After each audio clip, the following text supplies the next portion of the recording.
Olá, então estamos live, you're live. Ok, acho que estamos aí. Ok.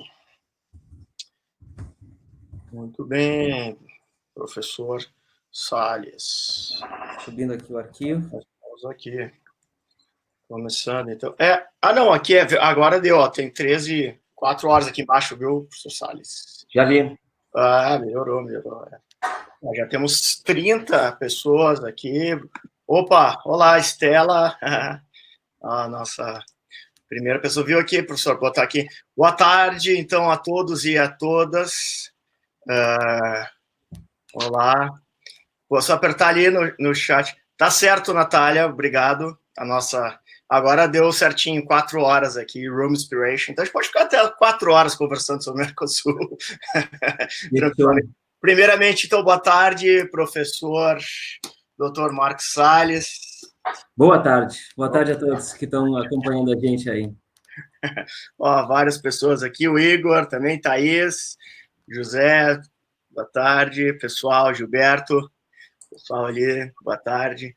Então, o pessoal tá... Bom, a gente fica até estranho não ter cumprimentado tão efusivamente o professor Marcos Salles, mas é que a gente está conversando aí o dia todo já, né?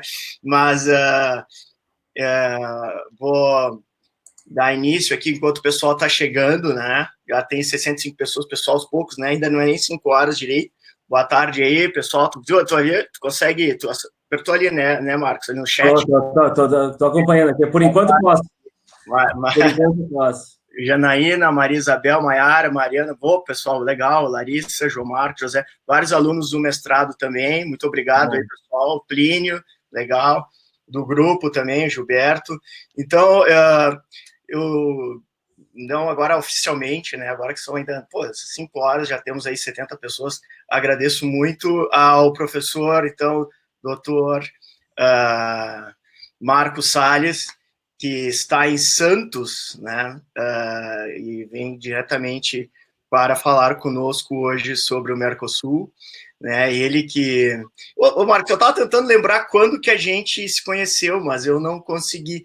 Eu acho que foi em 2009, 2008, por aí, né? 2009, 2010. 2010, tu acha? Porque a gente, na verdade, conheceu o Marcelo em 2009. 2009. Então foi 2009, mas foi mais ou menos...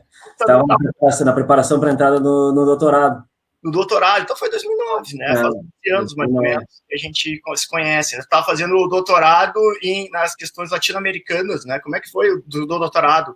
O doutorado foi já tinha ingressado no doutorado da Universidade de São Paulo, no programa de pós-graduação e integração da América Latina. Integração. O doutorado foi nisso já. O doutorado foi nisso, E depois tu fez... Então, acho que 6 meses depois foi o teu ingresso no Instituto de Relações Internacionais. No Instituto de Relações Internacionais com a esposa do Marcos, que eu fui colega da esposa do Marcos, daí que a gente ficou mais próximo ainda, né? Então já 11 anos, né? Por aí. Melhor não começar a contar. Depois o Marcos foi para Barcelona também, né? Ficou um tempo lá. E, começar a falar o currículo do Marcos, a gente vai ficar bastante tempo aqui, mas não tem como dizer, não falar um pouquinho, né? Então, ele ficou a Cátedra Internacional da OMC, ele também já fez parte da questão de integração regional da Universidade de Barcelona, foi mestre em integração regional latino-americana da Universidade Federal de Santa Maria, especialista em Direito das Relações Econômicas Internacionais e Integração Regional da Universidade de Barcelona, bacharel pela Universidade Federal de Pelotas. A UFPEL que está super em evidência agora, né, com a grande pesquisa que está fazendo, né, nível nacional com respeito da pandemia, né? Esse grupo de epidemiologia da Federal de São Paulo, da Federal de Pelotas sempre foi expoente, sempre foi. É um grupo extremamente capaz, extremamente influente na tomada de decisão internacional sobre rumos da epidemiologia, protocolos da área de epidemiologia, eles sempre foram muito respeitados e agora é um momento de estar com a mão na massa aportando, né? A universidade pública sempre aportando. Eu fiquei impressionado também como o reitor, né, que ele está diversas vezes na televisão, ele Ele se porta muito bem e ele é muito jovem também, né? Não sei se ele é muito bom. Bom, ele também é pesquisador do grupo CNPq, né? Da Unifesp, UFABC de Inserção Internacional Brasileira de Projeção Global e Regional. Ele já foi Research Fellow junto à Universidade de Barcelona, como eu falei, e do UNCTAD Virtual Institute of Visiting Scholar da Catedral Brasil, Comunidade Andina da Universidade Andina Simão Bolívar.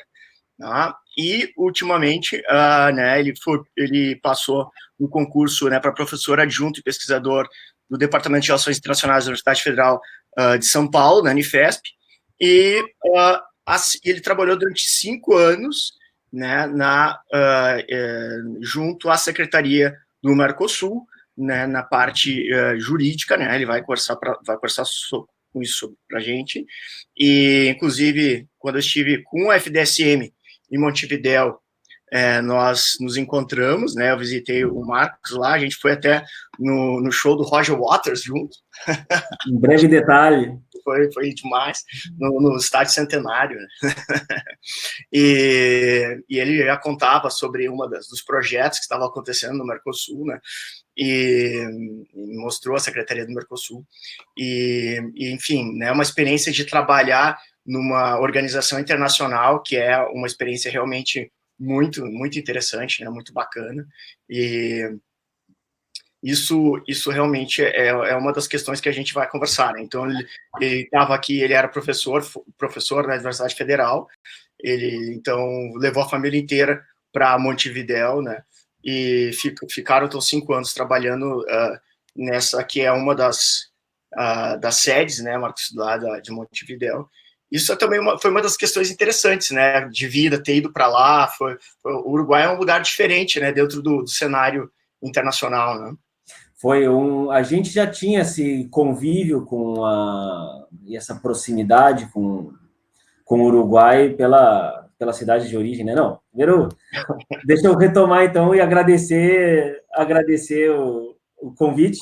Vamos começar pelo começo, agradecer o convite, Cícero, agradecer a Faculdade de Direito da Instituto de Minas, agradecer a vocês que estão nos acompanhando pelo interesse e já ansioso pelo chat, pelo debate. Cícero comentou que o grupo do CNPq, também agradecer ao grupo do CNPq, os estudantes que estão todos envolvidos, são muito interessados e muito participativos, é a parte mais rica de uma participação como essa, que esses 5 anos que eu fiquei na secretaria, designado como funcionário internacional, eu fiquei ausente da sala de aula. Estou em sala de aula desde os 18 anos de idade, então é uma coisa que corre nas veias. Esses 5 anos foram um distanciamento doloroso, que agora a gente está tendo a oportunidade de retomar, então estou ansioso pelo debate no final da apresentação. Então a gente vai tentar fazê-lo mais curto, a apresentação inicial, mais para estimular e depois poder encaminhar para a parte mais rica da discussão. Mas essa pergunta do Cícero é interessante, porque a relação com o Uruguai já vinha de antes. A gente, primeiro, por ser uma cidade fronteiriça, quase, Pelotas fica a 150 quilômetros da fronteira sul do Brasil, é quase divisa com o Uruguai, então é uma criação que tu faz na cidade muito próxima do Uruguai. Então, está muito mais próximo do Uruguai do que do restante do Brasil, né? Então, a gente tem esse tipo de aproximação ao longo da graduação. Quando eu terminei a graduação em Direito, foi daí, no primeiro ano do mestrado, fui fazer um estágio na Secretaria do Mercosul, justamente no setor que eu depois fui concursar. Isso foi em 2013, o estágio. Aí fiz a carreira acadêmica e de docente, sempre na área de Mercosul, integração, organizações internacionais. Em 2015 saiu o edital para o concurso, para essa vaga, e sou aprovado. Tinham quase 100 candidatos, era uma vaga só, e só entre brasileiros. Mas foi muito bacana, foi uma conquista interessante, e o trabalho inteiro lá dentro ainda mais interessante. Mas acho que a gente vai deixar para comentar isso no depois do tema principal, né? Mas é uma dúvida, enfim, uma experiência que eu acho que a gente pode ter também, o pessoal pode fazer, que é essa questão de se interessar por trabalhos, né, internacionais. Eu acho que a gente vai ter vários alunos aqui do mestrado participando, né, inclusive porque é organizado pelo programa de pós-graduação do mestrado, é aberto a todos os alunos, evidentemente, da faculdade, mas certamente a gente tem bastante alunos do mestrado incluídos, e quem quer, né, uma carreira dessas, né, internacional, ela tem que ter um currículo super forte, né, então, sem dúvida, isso depois a gente pode conversar, tu pode falar sobre isso, deve ter te ajudado bastante, né, ter feito mestrado, doutorado e ter feito isso deve ter te destacado para conseguir, não só o fato, né, de uma questão formal, mas essa questão formal também vai concretizando um conhecimento e capacitando também intelectualmente, né, a pessoa. Mas, enfim, eu acho que agora a gente já tem, acho que 5 e 10 já dá para começar, já tem mais de 100 pessoas já conectadas com a gente, e então vamos ter, a gente tem uma apresentação que o professor Marcos fez, que mais ou menos são 3 partes, que vai colocar, eu acho que é bem interessante para os alunos do mestrado, para o nosso grupo, a gente já debateu a apresentação aqui, foi super interessante hoje pela manhã, eu acho que até é uma aula de apresentação, assim, né, tá bem didática, são 3 questões que ele vai colocar, e uma parte mais, né, mais, assim, de estabelecimento de base de conhecimento, de repente que seria uma questão mais inicial, depois ele vai realmente para o tema, e depois já vai mais para um debate, então, todo mundo já poder até prestar atenção de como que ele colocou, achei que ficou muito didático, muito bom mesmo.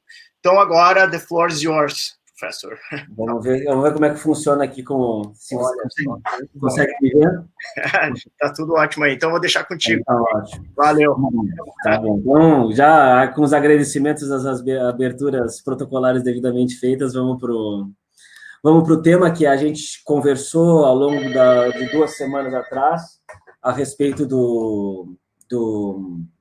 desse convite, no qual o professor Cícero me permite já ir antecipando, a gente conversou a respeito de um tema que poderia ser interessante trabalhar nessa aula, nessa exposição. Então, nesse processo, a gente foi desenvolvendo uma problematização que poderia nos ajudar a tentar apresentar o Mercosul desde um ponto de vista ele frente à pandemia, ou ele nos tempos de pandemia. Que o Mercosul representa na nossa região e para os nossos países que integram o Mercosul, o que o Mercosul pode fazer de diferença, ou que papel ele pode jogar, que papel ele está jogando, e nesse processo de enfrentamento da pandemia que os nossos países todos estão enfrentando, esse assombro que a região está enfrentando, especialmente no Brasil, que papel pode desempenhar o Mercosul e que papel está desempenhando o Mercosul. Então, esse foi um pouco o problema que a gente tentou se apresentar para poder avançar numa discussão a respeito do Mercosul, uma apresentação a respeito do Mercosul. Para isso, como o Cícero já tinha adiantado, a ideia é tentar, num primeiro momento, apresentar o estado atual do Mercosul, ou seja, o que é essa organização internacional que a gente está falando, que processo de integração é esse que a gente está revisando para tentar contextualizar ele nesse momento de pandemia, ele como organização internacional, ele como um processo de integração econômica, ele como um contexto de direito internacional, de direito especificamente dentro do direito nacional, de direito da integração, como é que ele está estruturado nesse momento. Num segundo momento, a gente perceber que agendas de trabalho ele está levando adiante, as agendas contemporâneas da integração no Mercosul, que vão muito além da integração comercial e econômica. A gente vai entender que o Mercosul hoje é um bloco que extremamente multidimensional, em termos de enfrentar a integração na sua natureza complexa, no seu sentido morraniano do termo, ele é complexo, por ser complexo o processo de integração regional, ele não é um processo meramente econômico, ele é um processo social, ele é um processo político, ele é geopolítico, e ele é também um processo geopolítico pela sua agenda de inserção internacional, então isso a gente vai tentar revisar um pouco como estão essas agendas e quais são os temas do momento para o Mercosul. E, enquanto esses são os temas do momento na agenda, a gente é surpreendido na região e no mundo por essa pandemia, que vem ceifando vidas no mundo inteiro, na região, e os países tentando se estruturar para tentar combater essa pandemia, tentando achar políticas públicas, tentando encontrar caminhos de ação. E que papel desempenha o Mercosul nesse processo? É uma organização internacional capaz de apoiar os estados, ela tem ferramentas, ela tem funções, ela tem objetivos fundacionais que vinculam, direta ou indiretamente, ao enfrentamento da pandemia. Isso é o que eu acho que é interessante a gente tentar chegar lá, já adiantando um pouco a conclusão, que, na verdade, o Mercosul, os objetivos fundacionais dele são muito pouco vinculados a um combate à pandemia.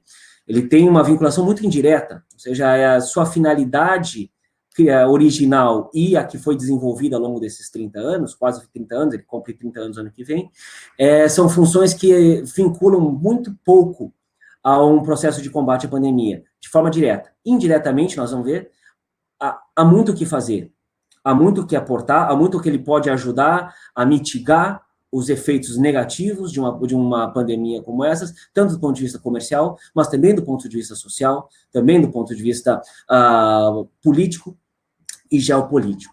Então, são frentes que o Mercosul tem à sua disposição para atuar e que ele pode desempenhar um papel, se assim os Estados-partes e assim os Estados-membros decidirem que ele deve desempenhar. Então, é isso que é basicamente o fio condutor do que a gente vai tentar trabalhar. Vamos começar pelo começo, um pouco de introdução ao Mercosul, para aqueles que ainda não foram apresentados ao Mercosul em linhas gerais. O Mercosul é uma organização internacional que foi fundada 26 de março de 91, ano que vem, em março, cumpre 30 anos. Ele tem, hoje, 5 estados-partes plenos, um deles, Venezuela, está em suspenso, desde 2016. Esse foi um dos últimos temas políticos mais candentes do Mercosul, nesse processo de suspensão da Venezuela. Então, hoje, temporariamente, são 4 os estados-partes plenos, Venezuela suspensa. A gente está com a Bolívia em processo de adesão, está se encaminhando para os momentos finais de concluir seu processo de decisão, assim estava até o final do ano passado, e ainda continua esse ano.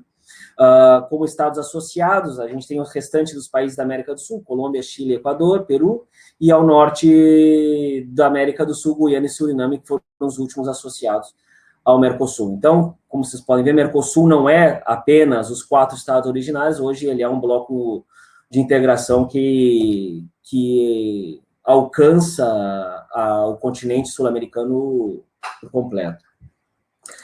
Essa é uma organização internacional que foi constituída desde o seu princípio com uma lógica intergovernamental. Isso quer dizer que o processo de tomada de decisão se dá diretamente pelos estados que a compõem, estados-partes plenos, ou seja, o processo de decisão é feito de maneira quadripartite ou quintipartite, quando esteve Venezuela e quando retornará a Venezuela, quando forem 5 estados-partes, e 6 quando ingressar definitivamente Bolívia.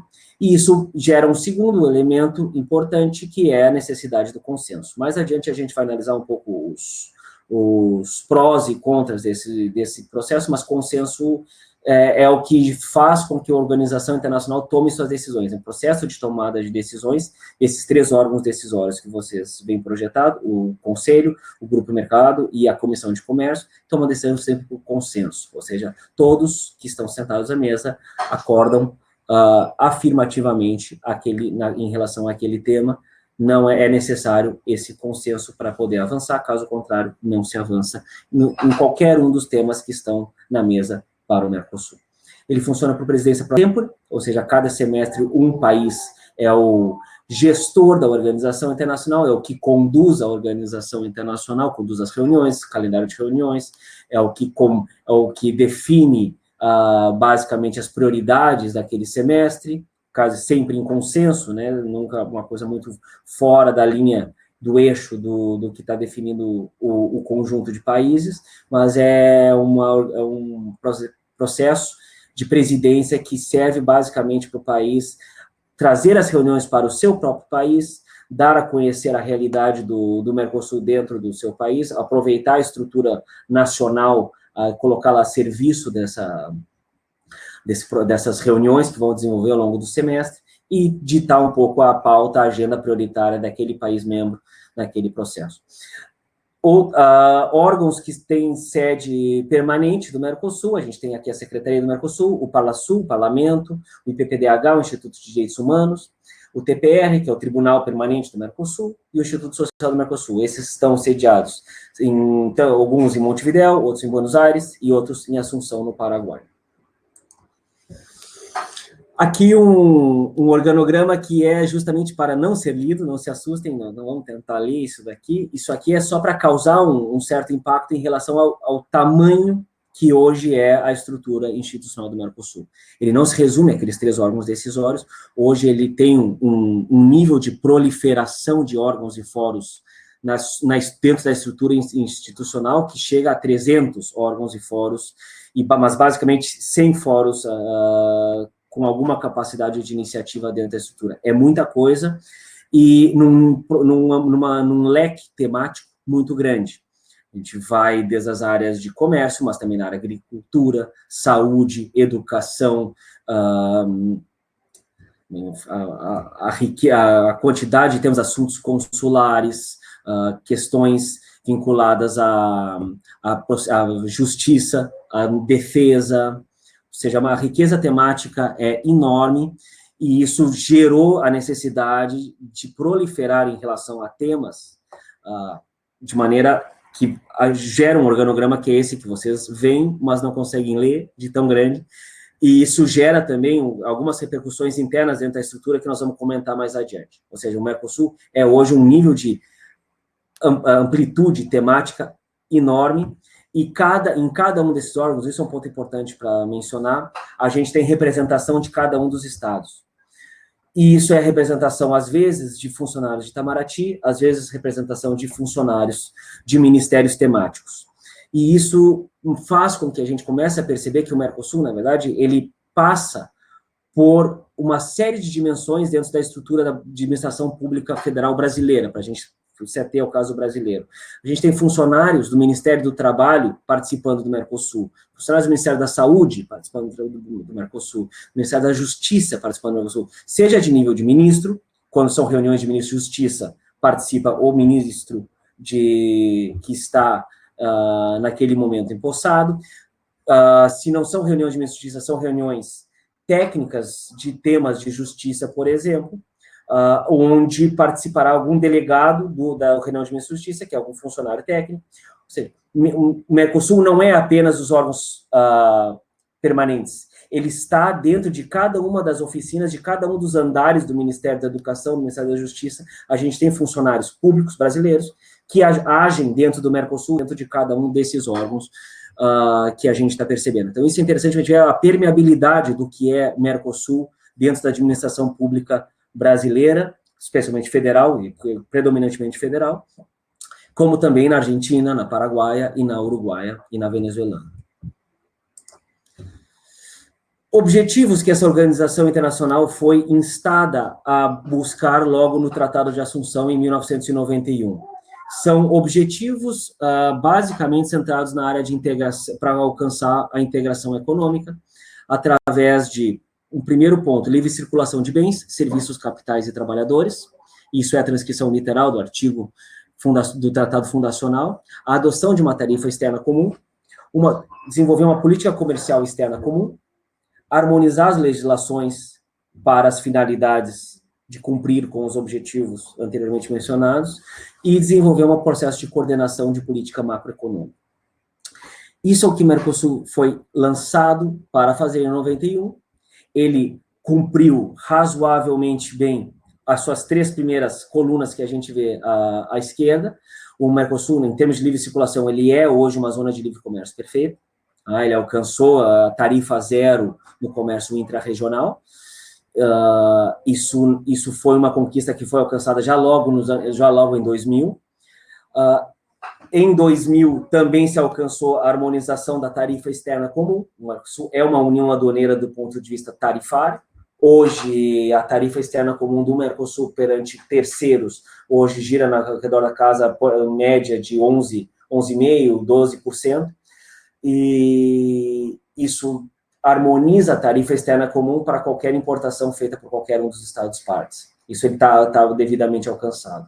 Como política comercial externa comum, o ponto mais importante nesse processo de política comercial externa comum é o compromisso que os Estados vêm cumprindo desde o início do Mercosul, que é negociar coletivamente, conjuntamente, os acordos comerciais com terceiros. Isso é algo que foi cumprido desde o seu princípio e vem sendo, desde o seu princípio, questionado de fora do Mercosul, mas nunca dentro do Mercosul. Esse é um processo onde se revisa paulatinamente, frequentemente, essa discussão, mas é um processo que está sendo sempre cumprido pelas Estados-partes. A harmonização das legislações é um aspecto que a gente vai comentar um pouco mais adiante, que faz com que as legislações dos Estados-partes sejam devidamente harmonizadas, para poder, nesse processo de harmonização, gerar o nível de segurança jurídica necessária para que o bloco sirva como um grande espaço de integração e seja um bloco comum, com regras comuns, nos mais diversos temas que forem mencionados. A gente já vai chegar em exemplos para isso ficar um pouco mais claro. E, por fim, tema de coordenação de políticas macroeconômicas, que é onde está menos avançado, e com poucos avanços nesse processo. Esse foi um objetivo inicial, pensado em propor esse objetivo para poder avançar em termos de controle de taxa de emprego, taxa de inflação de maneira conjunta, tentar avançar em estabelecimento de parâmetros comuns para a definição de juros externos. Quem sabe poderia se avançar naquele momento se pensava em avançar em moeda comum. Ou seja, esse é a caixa de objetivos onde menos se avançou, onde era mais ambiciosa do ponto de vista de coordenação macroeconômica regional. Isso para a gente tentar dar um primeiro panorama nesse processo. A gente tem aqui, numa próxima lâmina,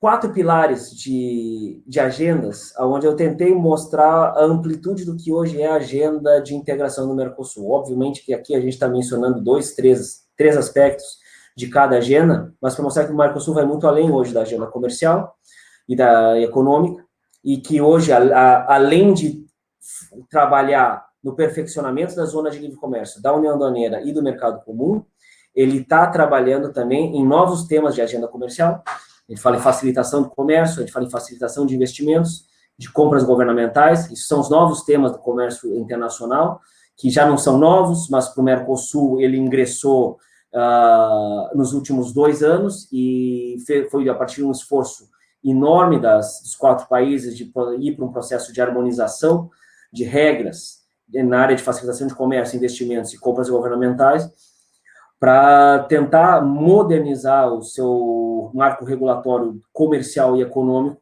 contextualizar ele, adornar ele ao que hoje está sendo trabalhado nos grandes acordos comerciais bilaterais e multilaterais. O que sai da agenda comercial não é menor. A agenda que o Mercosul tem hoje em termos de integração social e cidadã é tremenda. A grande parte grande parte do acervo jurídico do Mercosul, que surgiu justamente para consolidar a agenda social e cidadã. Aqui a gente fala de direitos que não são de elementos tarifários e não tarifários, a gente está falando de processo de circulação de pessoas, de migrações, de reconhecimento de títulos de educação, equiparação de direitos trabalhistas, direito a se aposentar em um país, algum outro Estado membro do Mercosul, assegurar direitos humanos mínimos, estando em um outro Estado parte do Mercosul, fazer com que os países se comprometam a cumprir objetivos de desenvolvimento sustentável. É um grande tema que o Mercosul vem tentando se impor na agenda desde a época dos Objetivos de Desenvolvimento Milênio. E agora, com os novos Objetivos de Desenvolvimento Sustentável da ONU, tentar balizar isso como referência para garantir um desenvolvimento econômico, social, ambientalmente responsável e socialmente equilibrado. Isso é uma diretriz muito importante dentro dos órgãos do Mercosul, que está sendo levado adiante.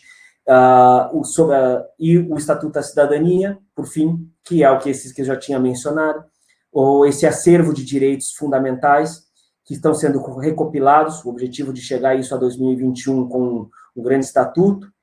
A gente vai comentar sobre isso ao final, na hora do debate. O professor Cícero disse que tem um interesse especial em avançar nesse tema, a gente deixa para aprofundar ele mais adiante.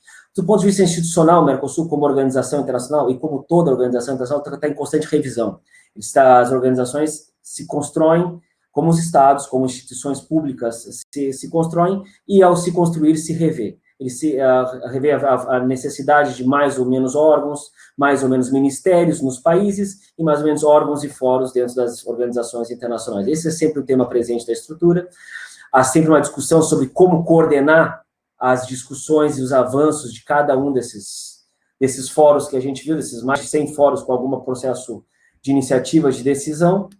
A decisão tomada por um órgão afeta diretamente outro, muitas vezes, ou quando alguém está limitando ou regulando o processo migratório, ele está automaticamente atingindo a capacidade de intercâmbio de um estudante que estava previamente regulamentado numa outra norma Mercosul, ou seja, é um processo muito articulado, ou deveria ser muito bem articulado, ou melhor articulado. A gente vai analisar isso mais para o final. E a agenda digital que está sendo instalada no Mercosul, que já estava instalada essa discussão há alguns anos, e agora, esse ano, com a pandemia, da mesma forma como a gente está fazendo um avanço digital, agora aulas de forma não presencial, o Mercosul está avançando em reuniões não presenciais, assinatura de atas não presenciais, assinatura de normas de maneira não presencial. Isso é um avanço para o Mercosul, que, em termos de organização internacional, gera um custo significativo do seu orçamento para deslocar funcionários para reuniões presenciais de 2 dias, 3 dias,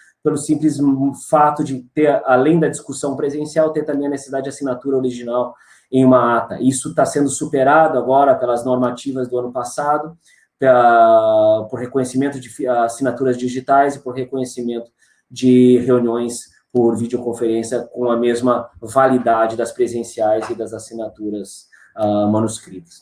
E também uma agenda que é a que mais causa repercussão de mídia do Mercosul é basicamente a agenda externa, que é todo o processo, o esforço que o Mercosul faz para se coordenar regionalmente para negociar internacionalmente. O esforço de mais de 20 anos de concluir um acordo com a União Europeia, os demais acordos que já existem firmados, a gente vai ver agora no mapa, e também todos os processos de negociações que estão em andamento. Alguns mapas aqui que ajudam a gente a visualizar o tamanho do alcance do Mercosul. O Mercosul hoje, título ilustrativo, que não é menor, o Mercosul hoje tem ou acordos, ou negociações, ou diálogo comercial com mais de 90 países do mundo. Ou seja, o argumento de que o Mercosul é fechado é uma falácia que não sustenta nenhum tipo de análise de rigor, né? O Mercosul tem um processo de abertura razoável, ele consegue concluir uma série de acordos, são acordos difíceis de concluir pela lógica do consenso, como a gente já tinha falado, é necessário o consenso dos 4 países, e dentro de cada país é necessário uma convicção de todos os setores atingidos positivamente e negativamente por um acordo comercial, setores privados, setores sindicais, setores trabalhadores, setores ambientais, todos eles sofrem impacto grande de um processo de acordo comercial, e isso se reverbera numa escala de 4 países hoje que estão negociando de forma conjunta, o que não é uma tarefa simples de negociação externa. Nesse segundo mapa, a gente vê hoje o que é a rede de negociações que estão em andamento, que ainda não geraram acordo, mas a gente vê Canadá, a gente vê a União Euroasiática, a gente vê a comunidade dos países da Oceania, a gente vê a Aliança do Pacífico, a gente vê a comunidade de países do Caribe, que levam o Mercosul a um processo de grande agenda e grande esforço de articulação com o exterior nessas negociações. Para encerrar esse primeiro bloco, e a gente poder entrar direto no tema da pandemia, que é, como a gente está falando com um grupo de mestrado em Direito Internacional e alunos de Direito, um pequeno provocação em termos do que é o direito à integração. O direito à integração como ramo do direito internacional é um sub-ramo do direito internacional que se aplica exclusivamente aos países membros dessa organização de integração regional. E hoje, no Mercosul, a gente vê ele com duas naturezas. Ele é multidimensional e ele é universal. Multidimensional pela série de temas e dimensões que ele hoje está regulando. Ele não é um bloco que regula apenas redução tarifária, muito longe disso. Ele é um bloco que atua nessa lista de dimensões de integração comercial, integração produtiva, de convergência estrutural, de integração social e cidadã, de integração educacional, de cooperação regional e o conjunto de acordos que vem da sua relação externa com a América Latina e da sua relação externa com diferentes regiões do mundo. Tudo isso é um acervo jurídico que hoje compõe mais de 3.500 normas que fazem parte desse direito da integração do Mercosul, o direito do Mercosul, e que cada uma dessas normas vigente nos ordenamentos jurídicos dos Estados-partes, algumas com alguns seus temas de incorporação, mas numa regra geral, todas elas são vigentes, e isso é um acervo de direito que está vigente e disponível e à disposição de cidadãos, empresas e estados, e que é ferramenta jurídica de trabalho para os advogados, para os juízes, para os defensores públicos, para os promotores de justiça, para os procuradores da República. É um acervo que está muito distante das faculdades, das cátedras de direito constitucional, de direito civil, de direito à família, do que seja, de qualquer ramo que tu imaginar. Poucos professores estão inserindo esse universo de direitos que surgem do direito à integração no seu conteúdo programático. Isso é um esforço que cabe para dentro de um tópico, dentro da disciplina de direito internacional, que seria direito do Mercosul. Ou seja, a gente não consegue perceber essa universalidade e essa transversalidade do que é o direito do Mercosul hoje, dentro de uma carreira, de uma formação jurídica em direito. Dito isso, temos um panorama mais ou menos apresentado para entender o que é Mercosul quando chega essa pandemia.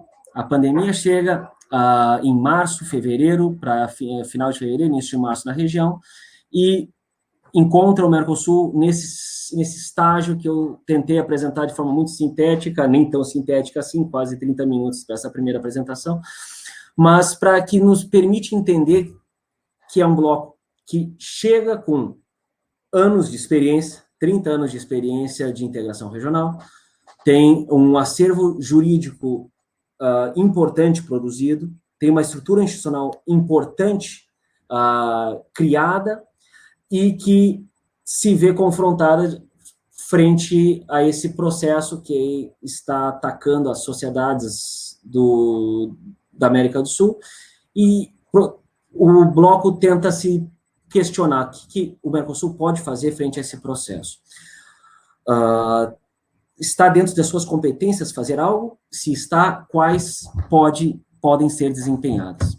A gente tem uma primeira reação, que é a reação de mais alto nível dentro do Mercosul, que não é necessariamente uma reação dos órgãos, desses órgãos, mas sim dos presidentes dos Estados-partes do Mercosul, que é uma declaração de presidentes que vai surgir no dia 19 de março, na primeira semana de início de isolamento social, ao menos no Brasil, onde a gente já tem uma declaração de presidentes que estabelece alguns lineamentos políticos. É interessante que a gente está com a maioria do público de alunos de direito, por que a gente vai analisar a declaração de presidentes? Isso não tem o mesmo valor jurídico, digamos, que a gente estivesse falando de alguma norma emanada dos órgãos, mas aqui a gente tem os lineamentos políticos, as principais prioridades políticas que são dadas pelos presidentes para que a organização internacional possa se mover.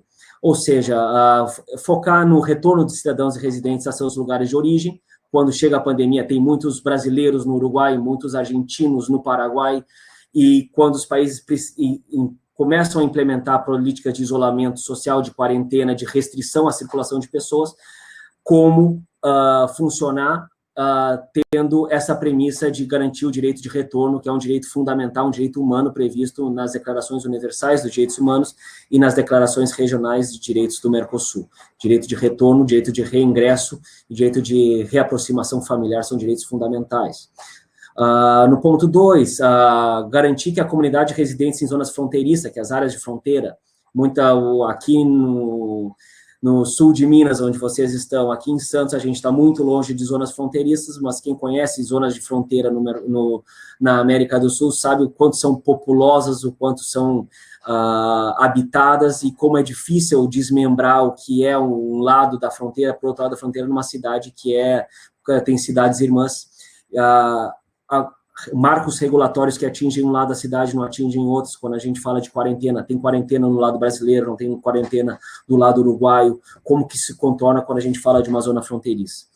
O ponto 3, a preocupação de, especificamente, políticas de fronteira, e aqui fala de aduana, com restrição à mobilidade de pessoas, aumento, exigências de certificação de saúde, exigência de comprovação de renda ou de residência para poder circular, para poder residir. Quando cada um dos Estados-partes implementa medidas, a obrigação de notificação é de adotá-las em cumprimento com as regras Mercosul. Ponto 4, que é não afetar de nenhuma forma a circulação de bens e serviços. É um momento onde a restrição à circulação de mercadorias, de bens, tentar evitar ao mínimo a remoção desses obstáculos para manter ao mínimo de comércio intrarregional ativo, especialmente para aquilo que são bens de emergência e bens destinados a abastecer mercados nacionais durante esse processo.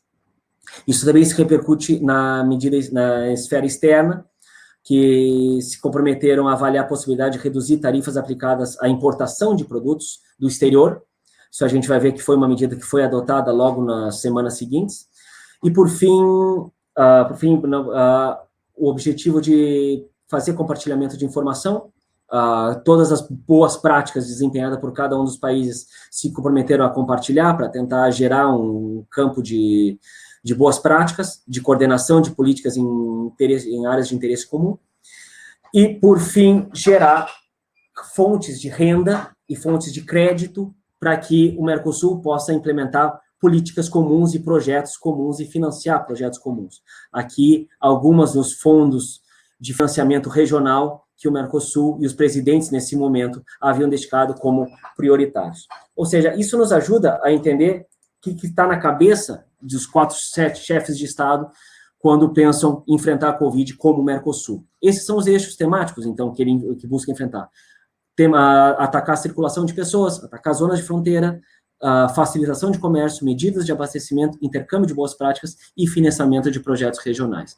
Isso é uma aproximação que são temas que não nos parecem, a primeira medida, e não são temas que ajudam a combater a pandemia.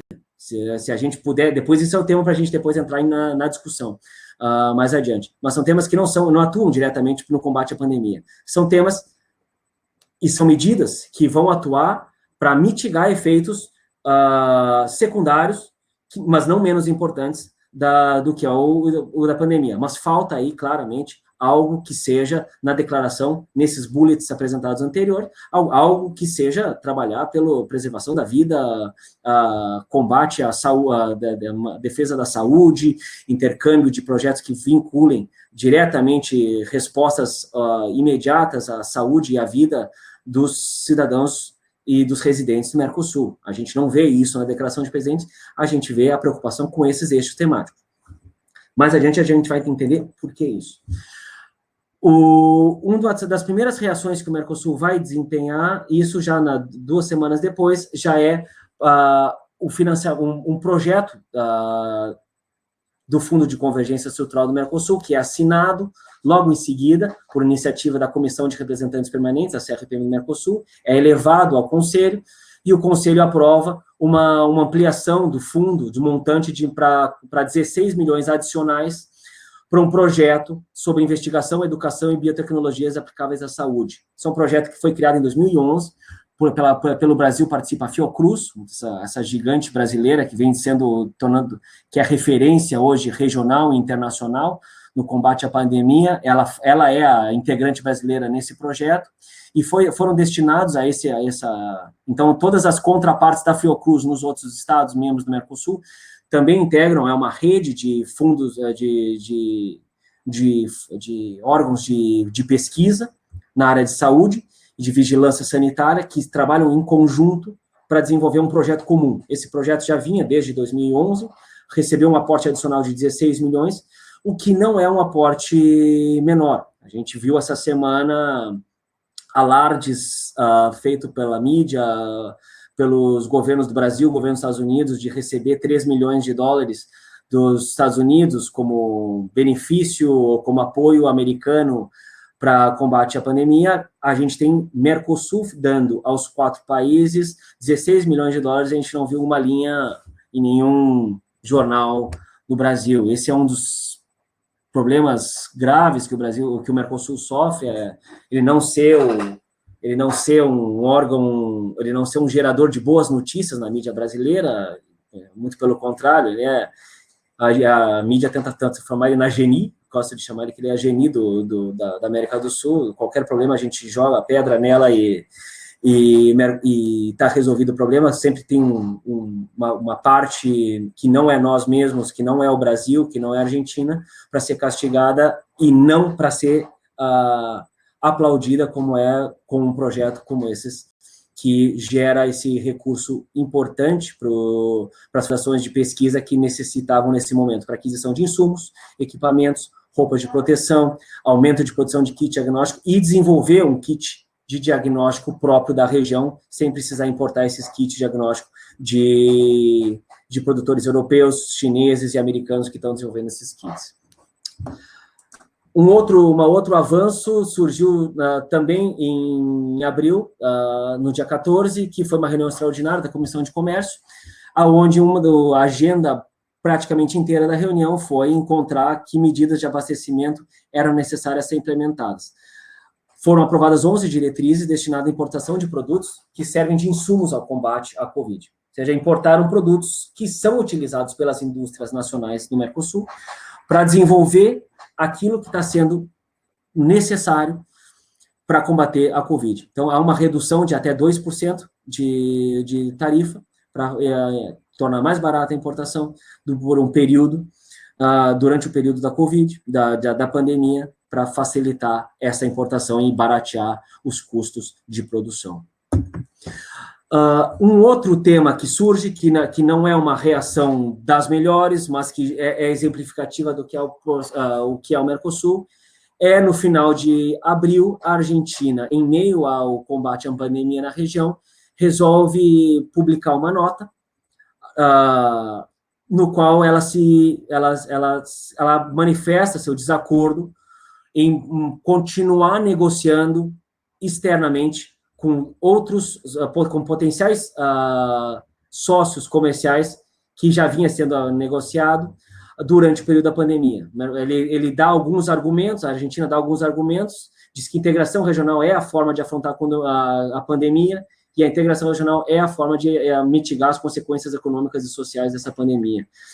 Vem uma diminuição brusca de comércio de até 32%, o impacto social é imprevisível e não é momento, de acordo com a Argentina, de fazer compromissos de acesso a mercados com terceiros. Não sabemos como estarão as indústrias, diz a Argentina, não na nota, mas nos seus pronunciamentos, sabemos como estarão as indústrias, como estará a economia de cada um dos nossos países ao final desse processo. Então, não é o momento de fazer compromissos externos, é o momento de focar na proteção das indústrias, na proteção dos empregos e na proteção do tecido produtivo de cada país. Quando houver um diagnóstico disso, se retoma. Essa era a posição da Argentina naquele momento. No dia seguinte, a repercussão é: a Argentina está saindo do Mercosul, a Argentina está esvaziando o Mercosul, a Argentina não está freando o Mercosul.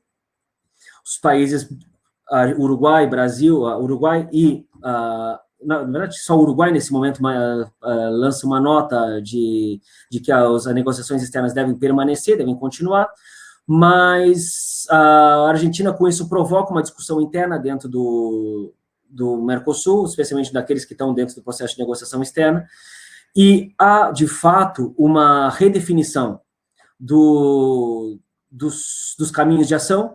A Argentina, com isso, consegue provocar uma desaceleração no impulso dos demais sócios na forma de conduzir os compromissos das negociações externas, nas negociações que já estavam concluídas e das negociações que estão em andamento. Então, é importante observar isso, porque durante o período de pandemia, a Argentina, em defesa da sua indústria nacional, em defesa dos seus setores produtivos nacionais, lança uma nota que diz: agora, durante a pandemia, a gente não vai fazer nenhum tipo de compromisso externo.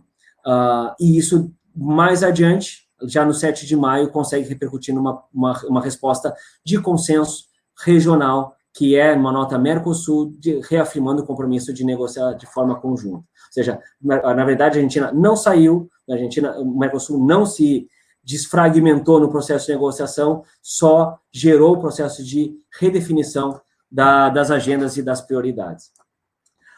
Vamos chegar nas considerações finais para terminar logo essa primeira parte e a gente poder ir para a parte mais interessante. Mercosul frente à pandemia. O que a gente pode tentar concluir, se é que é possível concluir algo que a gente está no meio do processo, a gente não faz 2 meses, faz 2 meses que a gente tem a pandemia plenamente instalada na nossa região, que os isolamentos sociais nos países estão sendo aplicados em maior ou menor medida em cada um dos países, mas e o Mercosul nesse processo? Como a gente pode avaliar as respostas do Mercosul à pandemia do Covid? É possível considerá-las relevantes para enfrentar a pandemia? Eu já tinha adiantado minha consideração, minha opinião de que elas são pouco relevantes para enfrentar a pandemia. Elas não são relevantes do ponto de vista direto, mas elas podem ser relevantes de maneira indireta. Ela pode permitir a reunificação de famílias, como ela está permitindo. Há um acordo intra-Mercosul que obriga os países a permitir o retorno, ou seja, não é porque o brasileiro está no Uruguai que agora ele não vai poder mais reingressar no Brasil, porque ele ficou lá antes do fechamento do isolamento social. Não, há direitos fundamentais vigentes para esse cidadão que está lá, e os países estão cumprindo, estão permitindo o reingresso, estão permitindo o retorno. A questão é, segundo pergunta, as respostas que o Mercosul está dando são condizentes com os seus objetivos fundacionais? Sim, isso é um vício e uma virtude ao mesmo tempo. Ou seja, o Mercosul está cumprindo com as funções que lhe foram assignadas, ou seja, isso é a virtude. Ele não está tentando emitir nenhum tipo de decisão que vá além dos seus objetivos iniciais, mas há também um vício, porque mostra a limitação do alcance do Mercosul no momento desse. A gente tem uma pandemia em escala global, que está devastando muitas cidades, muitas regiões, um nível de alcance importantíssimo, e o Mercosul tem poucas ferramentas para dar, para trabalhar nesse processo. Não é por problema do Mercosul, é porque assim quiseram seus Estados-partes. Os Estados-partes lideram essas funções e essas competências, ou seja, ele é aquilo que os seus criadores querem que ele seja. Então, ele está se conduzindo conforme foi criado. Isso é uma importante na avaliação mais do ponto de vista principiológico para o Mercosul. De um ponto de vista de rigor de avaliação para essa resposta, a gente deveria tentar começar a buscar como agenda de pesquisa, dentro do mestrado, dentro das demais pesquisas que podem ser levadas adiante, indicadores de impacto para poder responder isso. Essa resposta vai depender de indicadores que a gente queira avaliar. A gente quer medir quantos cidadãos e quantos residentes retornaram aos seus países de origem. É uma forma de prever se o Mercosul está reagindo de maneira conforme. Há trânsito fronteiriço acontecendo nesse processo? É para todos? É apenas para cidadãos de fronteira? Apenas para residentes em zona de fronteira? Como que a gente pode medir isso junto a dados de aduana? Como que está sendo impactado o comércio intrarregional? Ainda é muito recente para a gente conseguir avaliar decréscimo de PIB, decréscimo de de propor relação comércio intra-extra-regional, mas é um vetor e é um indicador importante para a gente avaliar como que a gente está impactando o Mercosul e como que isso vai impactar a agenda do Mercosul pós-pandemia. E, por fim, a gente tentar entender que esse processo que a região está enfrentando é um contexto que não é novo no sentido da história que o Mercosul já enfrentou. O Mercosul tem 30 anos, quase 30 anos de história, ele vai completar 30 anos ano que vem, já enfrentou uma série de crises cambiárias, crises de desemprego tremendo em todas as regiões. A crise de 2001, de 99 e 2001, dependendo do país, foram devastadoras do ponto de vista social e econômico.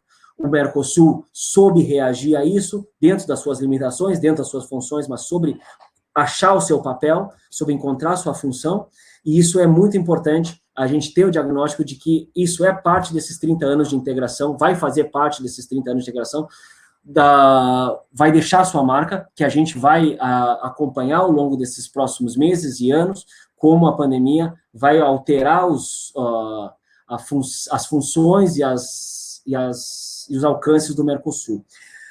O contexto político regional atual é algo que joga contra o Mercosul, porque o Mercosul, a dissintonia entre os chefes de Estado e as presidências da República dos países joga contra, porque o Mercosul é fundado em construção de consensos, como eu tinha falado. É necessário estar sempre sentado à mesa, negociando, é necessário a boa-fé, é necessário a confiança, a reciprocidade, para que o Mercosul avance. E isso é inerente à lógica do intergovernamentalismo.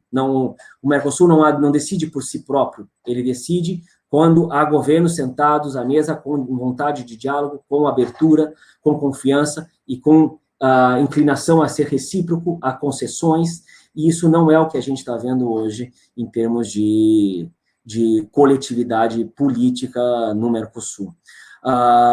Outro ponto importante para decidir, para perceber nesses quase 30 anos, é que a gente não, quando fala de Mercosul, a gente tem que tirar do nosso linguagem que ele é um processo de integração eminentemente comercial e econômico. Isso já está de longo superado. Ele é também uma organização que ataca estruturalmente a economia e os processos produtivos. Ele não se limita a tentar reduzir tarifas, ele tenta interferir no processo produtivo, ele gera projetos de convergência estrutural, ele tenta fomentar integração produtiva, cadeias de valor, ele tenta trabalhar também num pilar importante, que é o pilar político da integração. Normalmente, quando se diz que o Mercosul está muito político, é usado como um termo pejorativo, mas é que, na verdade, não é. Ele a natureza política do Mercosul vai desde a sua origem, quando ele era um processo, quando logo em seguida surge a cláusula democrática.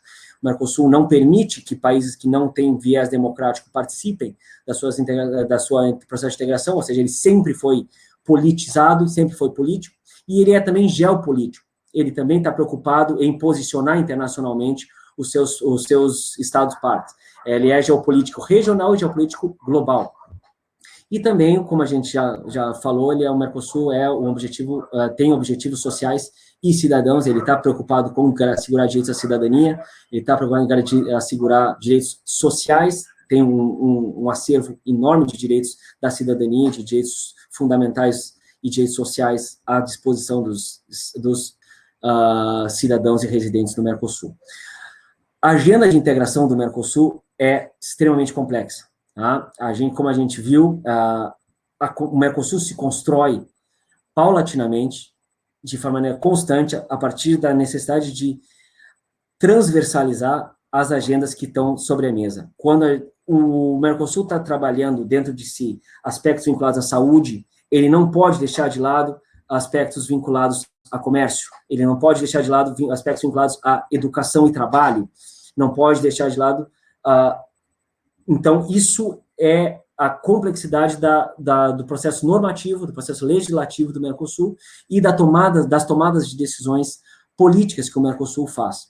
Então, isso é que faz com que esse contexto institucional e jurídico do Mercosul seja extremamente amplo, extremamente profundo, ele atinge as dimensões que a gente não consegue avaliar se a gente não está analisando no detalhe, no critério, por isso eu fui criterioso na resposta anterior, de a gente pode falar do Mercosul quando a gente fala de indicadores. Se a gente fala de retórica política, a gente não está falando do que é o Mercosul, o que foi trabalhado ao longo desses quase 30 anos, o nível de permeabilidade e de concretude que ele chega na nossa realidade do nosso dia a dia. Então, Cícero, quase uma hora de apresentação, mas era para tentar colocar dentro de um contexto o que é Mercosul, muito além da pandemia, muito antes da pandemia, e como ele tem as suas diversas limitações para enfrentar a pandemia, mas como ele tem também um arsenal de frentes de trabalho para o pós-pandemia, onde a gente vai encontrar um cenário de uma série de decisões complexas para tomar. Os países estão tendo que tomar essas decisões complexas no seu plano nacional. Isso também, em escala regional, vai ser tremendo, mas é para tentar colocar dentro desse contexto que as respostas não são fáceis, não são simples. Qualquer um que tenha o objetivo de dar respostas simples aqui, acho que vai se embananar, mas o objetivo era esse, e gerar polêmicas, gerar dúvidas e gerar espaço para um espaço de perguntas. Não sei como a gente vai conduzir esse espaço do chat. Isso é contigo, moderador. Muito obrigado pelo espaço e obrigado pela atenção de todos. Cara, sem dúvida, minhas palmas são para 114, 120 pessoas que ao longo de toda essa uma hora aí presenciaram a fala, e realmente te agradeço muito, foi realmente muito interessante. Eu que acompanho já, né, a tua caminhada e acompanho esses estudos, não de maneira tão profunda quanto tu, mas tento acompanhar, aprendi bastante. Eu imagino que todo mundo deve ter aprendido bastante também. Então, nossa, realmente estou começando a agradecer, mas vou ficar agradecendo muito tempo, e um dia que a pandemia acabar, mas sem dúvida vai ser, pelo que a gente tem acompanhado, um novo normal, né? Não sei como, vamos também, vou agradecer com um vinho, talvez uruguaio, quem sabe, né? Mas, por enquanto, vou tentar te instigar algumas questões que eu achei super interessantes, né? Primeiramente, eu acho que é uma questão que eu tenho sempre tentado destacar também, quando a gente fala sobre o Mercosul, é a questão de como o Mercosul realmente é a Geni, né? Tu falou, e é impressionante como ele tem este estigma de ser menosprezado e ter uma certa um desprezo. Mas aí, ao longo da tua fala, eu penso assim, 3.500 normas, né? A gente pensou, né? 3.500 normas, a gente está entrelaçado, né? Tem várias pessoas já, agradeço a Tamires, a Larissa, várias pessoas já fazendo agradecimentos, obrigado. 3.500 normas, então, entre 5 estados, né? Os 6, se a gente considerar que a Bolívia está em trâmite, os estados associados também, e sempre a gente também sempre tem que lembrar que acho que tu falou, a gente pode lembrar de todos os acordos comerciais que muitas vezes um estado vem querendo negociar com o Brasil, com a Argentina, mas necessariamente o acordo comercial tem que ser feito por intermédio do Mercosul, não é? Então, Israel começou em 2009, negociou com o Mercosul, a gente tem também com a Índia, com os outros, né, que você até mencionou, fez aquele quadro. Então, a gente tem, todos os acordos comerciais têm que ser feito por intermédio do Mercosul. Então, a gente tem essa questão que ela é bastante importante. Então, falando de comércio, falando de questões que a gente pode entrar depois também, que na agenda social e cidadã. Então, existe uma questão muito, muito densa, muito profunda, e mesmo assim há um desprivilegiamento. Mas se a gente for fazer um paralelo, né, a própria União Europeia, para os europeus, foi escanteada também e questionada durante 170 anos. Né? Então, é uma luta, né, para quem vamos dizer, os europeus, dos próprios, se for conversar com quem estuda, os acadêmicos vão dizer assim, mas a União Europeia podia ser melhor, né? Os caras não entendem a estrutura supranacional que eles criaram, né? E a gente meio que diz, poxa, que bacana, e eles vêm com outros olhos. Então, realmente, é uma coisa até para se pensar, né? Como que sempre uma estrutura internacional gera um tipo de descontentamento. E a questão da nação, ela é algo, ainda mais nesse período, o nacionalismo, ele infelizmente, ou infelizmente, eu acho que mais infelizmente, ele atrai muito mais o olhar e o desejo e a paixão. Nós temos aqui uma pergunta, ó, da Josélia. Vamos ver o que ela falou aqui.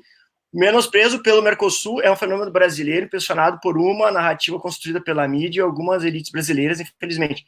Sempre sustento que é o Brasil quem paralisa e dificulta muito do que faz o Mercosul e não os outros estados partes. Não sei. Isso é... A gente queremos perguntas agora, então acho que nós queremos agora... Queremos colocar o professor no corner. Então, todos precisam fazer perguntas. E olha que eu falei que vocês eram bons de perguntas, então a gente tem que fazer isso. Enquanto isso, eu quero que o professor nos fale mais sobre aquela agenda social e cidadã que você falou que estava trabalhando. Ó, primeiro, vamos responder essa primeira pergunta da Josélia. Eu queria ouvir o professor Marcos sobre isso. Isso é uma impressão que a gente tem estando aqui no Brasil. No Uruguai acontece o mesmo. A gente tem uma sensação, os uruguaios têm, por exemplo, uma sensação de que o Mercosul é uma prisão para um país que pode ter uma inserção internacional muito mais autônoma, muito mais livre e não estar preso a dois gigantes. Tá? Isso eu não estou falando que é o coletivo, a unanimidade uruguaia. Tem muito dentro disso de um senso comum uruguaio que fala, repete a mesma coisa. Tá? Então, não vamos pensar que ele é a geni só do Brasil. Sim. Ele é geni também da Argentina, também geni do Uruguai. Então, aí varia de período a período. Sim. Depende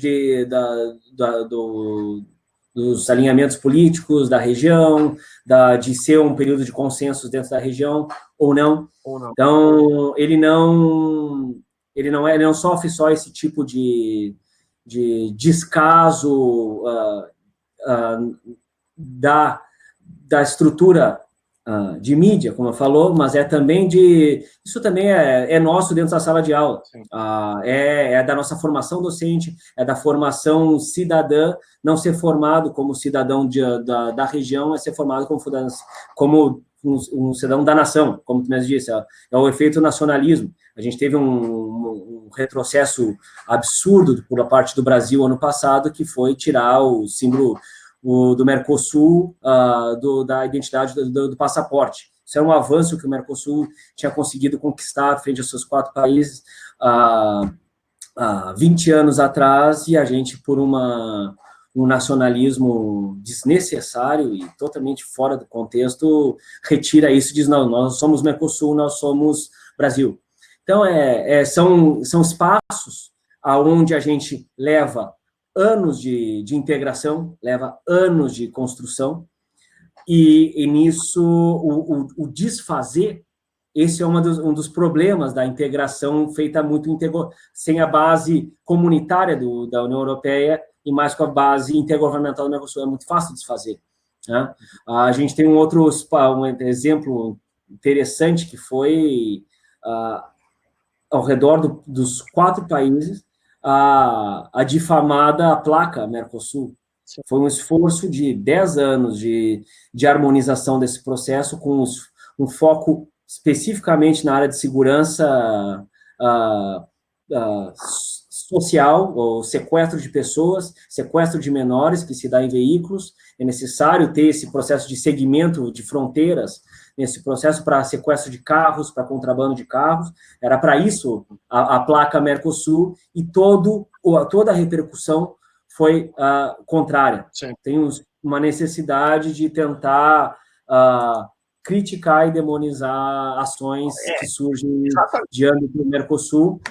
Também o Mercosul tem muita culpa nisso por não saber e não ter um porta-voz, não saber vender bem todas as suas ações. Esse aí é um ótimo exemplo, né? Porque talvez tu sabe que essa questão das placas, né? Como foi mal vendida essa ideia, né? Quem se beneficiaria, talvez, muitas vezes, né, seriam até, vamos dizer, brasileiros, né? Porque também tem uma questão de venda de veículos brasileiros para outros países, né? Acho que Paraguai é um grande destino de veículos roubados no Brasil, né? E teríamos uma capacidade maior de investigação. Essa é uma ideia muito interessante. E o custo, no fim das contas, tu tem uma questão a longo prazo, ela é menor, né? Mas aí tu tem isso, tu dilui isso ao longo do tempo, é um custo pequeno, mas talvez é realmente daí também é um processo difícil, que foi bem na época de fake news, de questões de nacionalismos, né? Talvez se fosse numa outra época, uma época que a gente também teria outro tipo de impacto, então deu um pouco de azar com essa questão também, mas eu acho que talvez isso, né? É dificuldade de conseguir. Eu, por exemplo, nem não sabia que era a questão de sequestro de menores estava envolvida com uma tentativa de diminuir isso. Seria super interessante essa questão, né? Então, tu vê como a dificuldade de informação, vamos dizer, mais impactante, é uma dificuldade, talvez, não é da secretaria, né? Mas tem de desenvolver políticas mesmo. Vamos ver, tem muito mais. Olha aqui, ó. Tem a Marcela Fonseca, disse: parabéns, Cícero, pelo convite a este profissional fora de série. José, tem aqui mais uma pessoa que fez uma outra pergunta, que é o Cícero, que é um mestrando, que tem meu nome, não sou eu. Professor, o senhor acredita que a simplificação do sistema tributário brasileiro pode impulsionar os negócios realizados no Mercosul? O que você acha, professor? Sim. A simplificação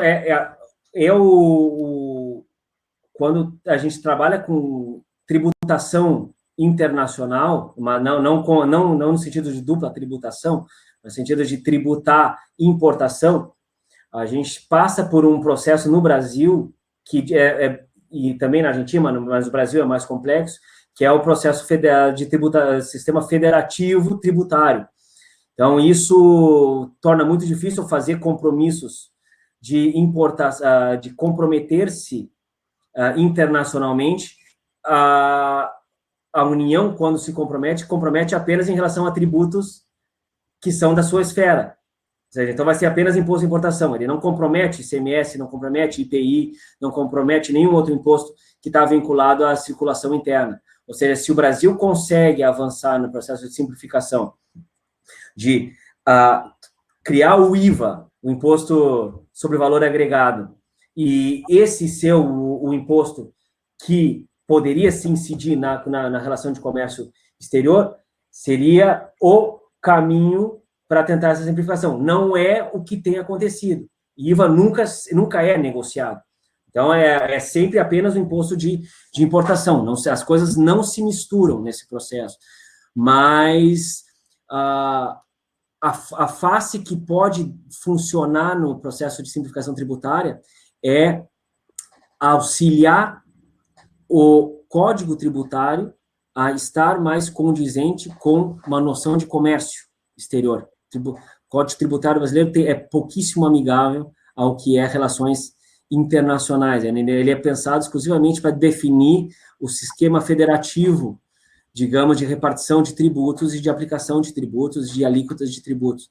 A gente tem um espaço que é muito mais da área do direito aduaneiro do que do direito tributário, que aí sim é onde a gente necessita muito mais modernização brasileira do que o direito tributário propriamente dito. Então, o que a gente fala de modernização do direito tributário, onde vai ter maior impacto no Mercosul, quando a gente trabalhar modernização do direito aduaneiro, que é muito mais os fluxos, os tempos, a digitalização dos processos de importação e de exportação, cadastrar mercadorias, liberar mercadorias em processos alfandegários, isso não é tributário estrito sensu, isso é aduaneiro, isso é todo o processo de logística de comércio intra-regional, que o Mercosul tenta cada vez mais harmonizar, isso é a agenda de facilitação de comércio que eu tinha mencionado. Facilitação de comércio, nesse processo, o Mercosul está muito alinhado, existe um processo de coordenação aduaneira do Mercosul, muito importante, tanto intra quanto extra.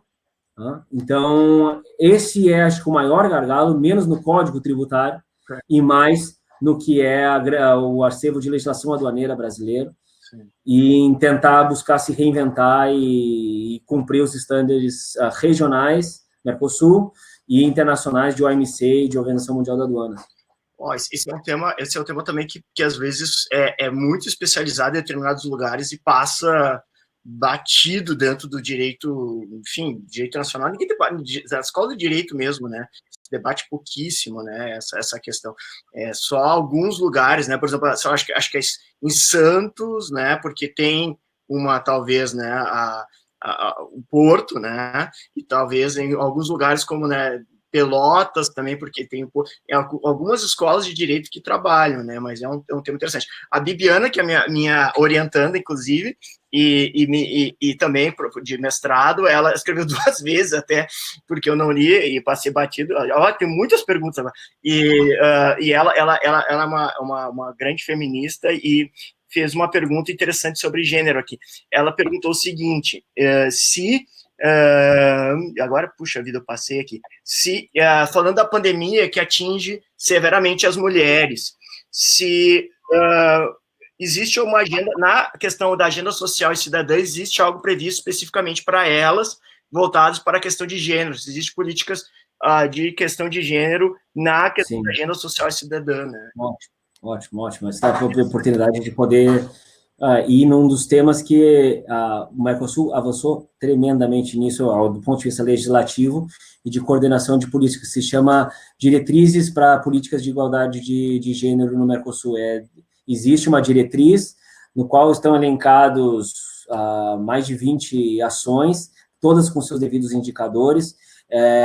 Foi desenvolvido no âmbito da reunião de ministras e altas autoridades da mulher, mas com o tempo foi sendo uma agenda que foi sendo absorvida, as diretrizes foram sendo absorvidas por uma série de outros órgãos, justamente pela natureza transversal do tema de igualdade de gênero. Ou seja, deixou de ser um tema de exclusividade da reunião de ministros da autoridade da mulher, passou a ser adotada como referência para a reunião de ministros da saúde, para a reunião de ministros da educação, para a reunião de ministros da cultura.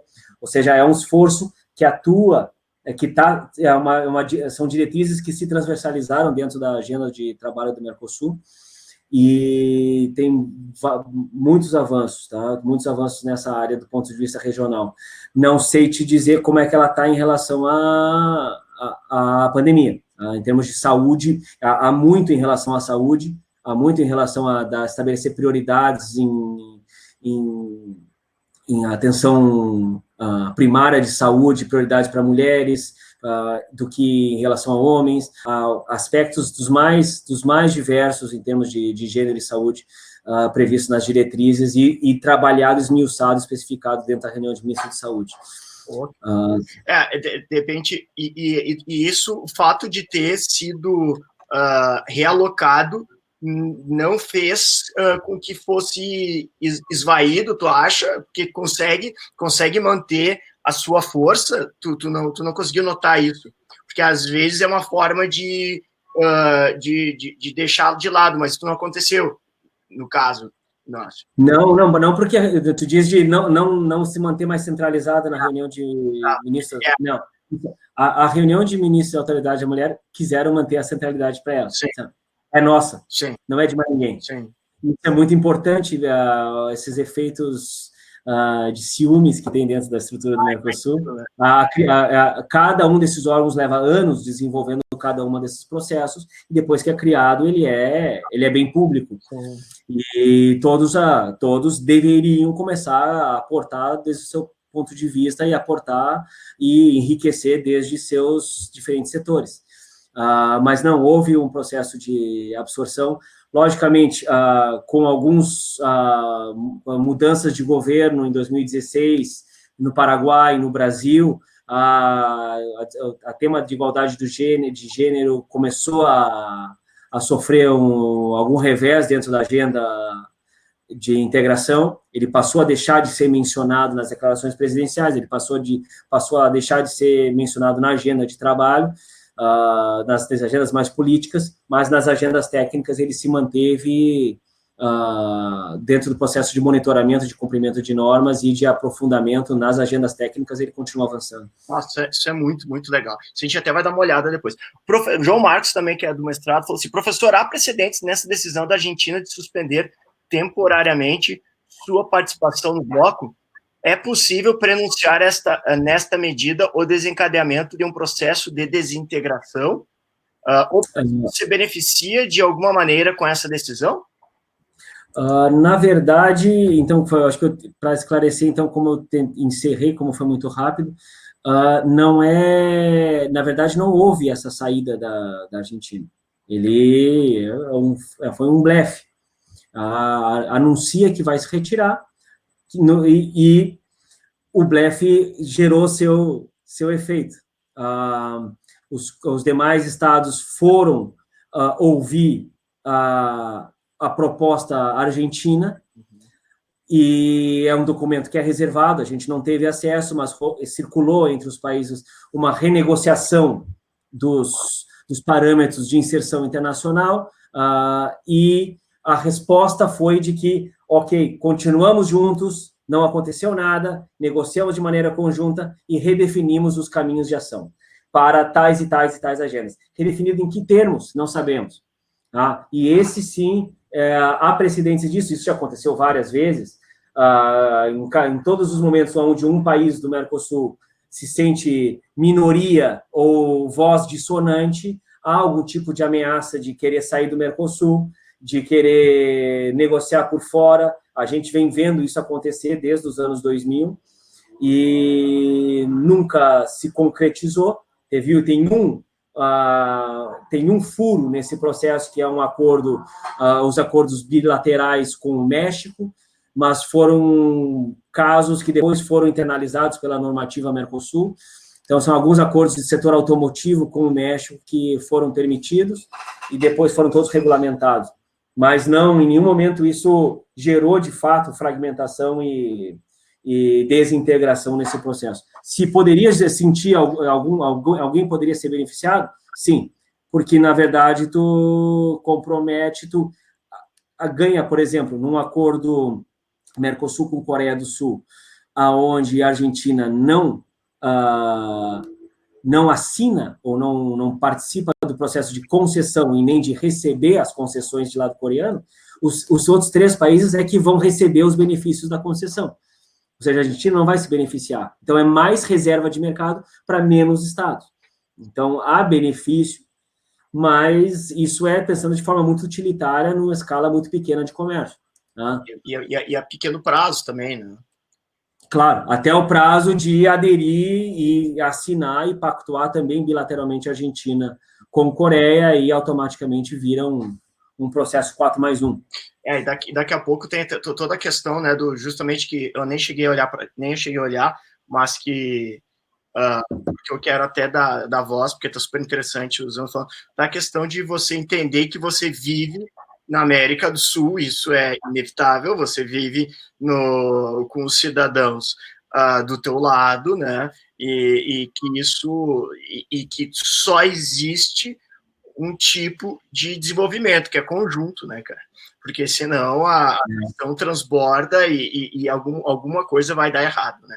Então, é esse o movimento, talvez, egoísta e até mesmo, de alguma forma, pouco inteligente, quando a nossa estratégia atual do governo e do Ministério de Relações Exteriores não compreende a importância dos movimentos regionais do Mercosul, né?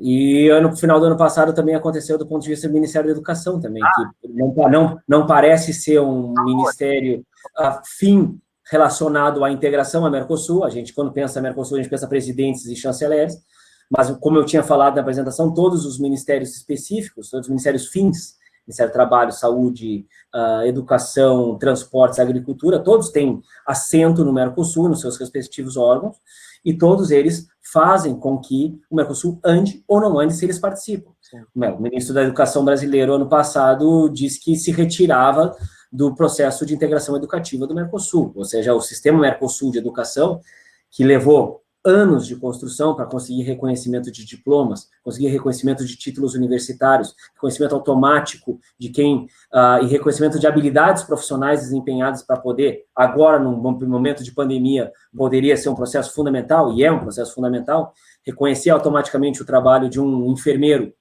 alguém que faz enfermagem na Argentina pode trabalhar no Brasil. Não precisa, espera 180 dias para o Ministério da Educação homologar teu título. Não tem mais nada disso no Mercosul. É reconhecimento automático. Chega com teu diploma para trabalhar num hospital em Pouso Alegre, e pode ser contratado automaticamente, basta criar o seu registro de enfermeiro, enfermeira, e está habilitado a trabalhar por um reconhecimento automático de diploma. Isso é o que a gente conquistou no ponto de vista educativo no Mercosul, e agora tem uma sinalização de um ministro brasileiro que representando o Brasil, diz que se retira disso, né? Então, são esses sinais que, às vezes, em áreas não tão políticas, sim, mas é aí onde a gente, como cidadania Mercosul, vai sentir os impactos. Sim.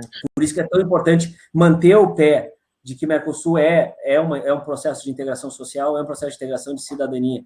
O universo de direitos que estão assegurados para nós dentro desse espaço regional é enorme. E a capilaridade brasileira dentro dos demais países é a menor de todas, né?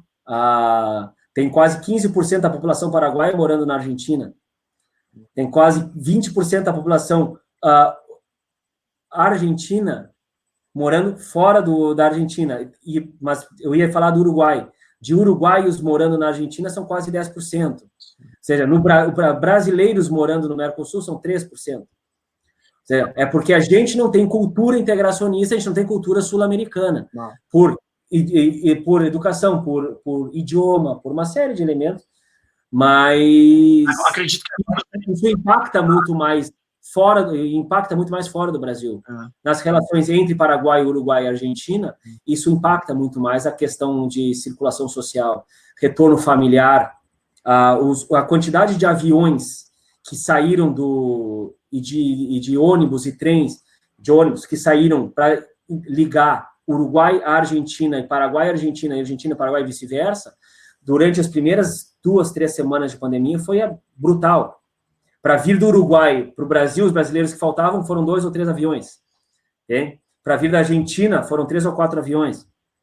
Então, não é a gente sente muito pouco porque somos uma população pouco emigrante, em termos de percentual da população. Por uma série de questões que não é o que a gente está aprofundando aqui. A gente já é, em si, um país bastante continental e acaba se isolando, né? Talvez ali, nós, do Rio Grande do Sul, a gente sinta um pouco isso, né? Talvez mais, a gente está mais em contato com a Argentina, mas algumas outras culturas agora consigam, né? Eu lembro que quando que eu fui para o Pará, quando estávamos prestes a entrar, a Venezuela estava prestes a entrar, e havia um grande entusiasmo, né, porque a região ia ficar afetada pela Venezuela entrando na Amazônia, o Pará, ia ser afetada pela Venezuela entrando no Mercosul, né, o fluxo comercial de cidadãos e toda a região, e realmente afetou, né, agora o fechamento, o governador não quer, as cidades fronteiriças não querem fechamento de fronteira nenhum, né, porque afeta de maneira muito forte a sua economia e a sua vivacidade e tal. Então, uma vez integrado, tu não quer voltar atrás. Né? Mas, enfim, tem mais perguntas interessantes aqui, uma bastante técnica da Maria Helena. Olha só que interessante. Ela também é do mestrado, ó, sobre a desgravação tarifária no Mercosul e a possibilidade de cortar a TEC, a Tarifa Externa Comum, pela metade, como foi dito no encontro em dezembro de 2019. Ó, segura essa bomba. Quais seriam as consequências políticas?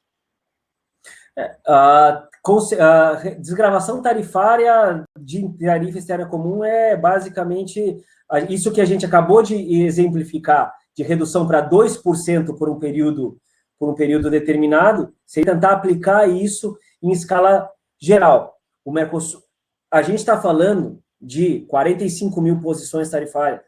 É um universo gigantesco ao que é hoje a nomenclatura comum do Mercosul.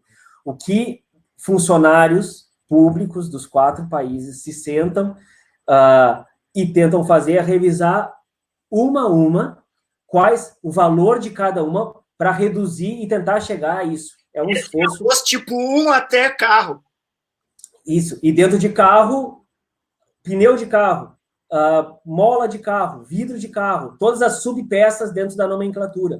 Esse é um processo. Porque é importante a gente exemplificar assim, porque a gente tem que entender que integração passa por esse nível de detalhe, de precisão técnica, entende? E então é muito mais pensar a consequência política da pergunta, Maria Helena, é a